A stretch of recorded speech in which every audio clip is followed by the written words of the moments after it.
தற்போது கிடைத்துள்ள மற்றொரு தேர்தல் தொடர்பான முக்கிய செய்தி. திமுக கூட்டணியில் போட்டியிட விருப்ப தொகுதி பட்டியலை வழங்கியிருக்கிறது காங்கிரஸ். திமுக கூட்டணியில் காங்கிரசுக்கு இந்த சட்டப்பேரவை தேர்தலில் 28 தொகுதிகள் வழங்கப்பட்டிருக்கிறது. இந்நிலையில் ஒதுக்கப்பட்ட இந்த 28 தொகுதிகளுக்கான எந்தெந்த தொகுதிகள் என்பது குறித்த விருப்ப பட்டியலை வழங்கியிருக்கிறது காங்கிரஸ்.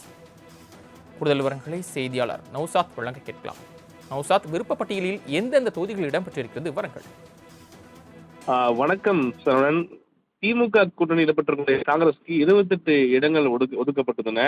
இது மிக முக்கியமா விருப்பப்பட்டியலில் என்னென்ன தொகுதியை போட்டியிட விருப்பங்களை குறித்து குறிப்பாக நேற்று முதல்வரை சந்தித்த போது அவர்கள் விருப்பப்பட்டியலை கொடுத்திருந்தார்கள்.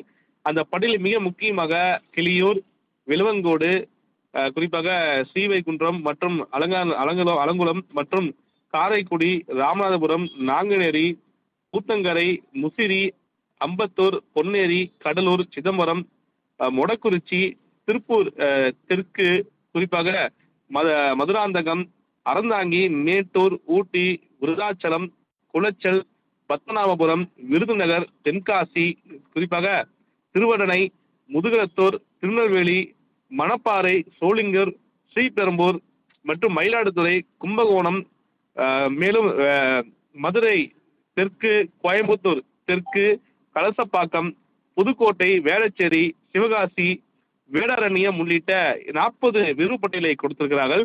மேலும் கடந்த ஆண்டு போட்டியிட்டு வெற்றி பெற்ற சில தொகுதிகளையும் கொடுத்திருக்கிறார்கள். இது மிக முக்கிய ஒன்றாக பார்க்க முடியும். ஆனால் திமுக தரப்பு பொறுத்தவரைக்கும் தெரிவிப்பு என்னவென்றால், நாங்கள் வெற்றி பெற்ற தொகுதியை மட்டுமே அதை 17 இடங்கள் 18 இடங்கள் கொடுக்க விருப்பம் இருப்பதாகவும், மீதம் இருக்கக்கூடிய தொகுதிகளை மாற்றி கொடுக்க இருப்பதாக திமுக தரப்பு தெரிவித்ததாகவும், அதற்கு தான் உடன்பாடு எட்டப்படாமல் குறிப்பாக அந்த பேச்சுவார்த்தை நீடித்தது. அதுதான் குறிப்பாக கிரிஜோடன் கூட டெல்லியில் ராகுல் காந்தியிடமும் மற்றும் அகில இந்திய தலைவர் மல்லிகார்ஜுன கார்கேயிடம் ஆலோசனை மேற்கொள்ள சென்றார்.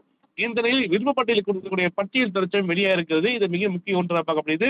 40 இடங்கள் கொடுத்திருப்பார். 40 இடங்களிலும் மிக முக்கியமாக கடந்த முறை போட்டியிட்டு வெற்றி பெற்ற தொகுதிகளையும் மேலும் சில தொகுதிகளையும் கூடுதலாக கொடுத்திருப்பது மிக முக்கிய ஒன்றாக பார்க்கப்படுகிறது. இந்த தொகுதிகளில் காங்கிரசுக்கு வெற்றி வாய்ப்பு உள்ள தொகுதிகளை திமுக ஒதுக்க முன்வருமானால் மற்ற தொகுதிகளை ஒதுக்குமா என்ற ஒரு கேள்வியும் எழுந்திருக்கிறது. இந்நிலையில் விருப்பப்பட்டியல் என்பது மிக முக்கிய ஒன்றாக பார்க்கப்படுகிறது. சரவணன், தாங்கள் வழங்கிய தகவல்களுக்கு நன்றி நௌசாத்.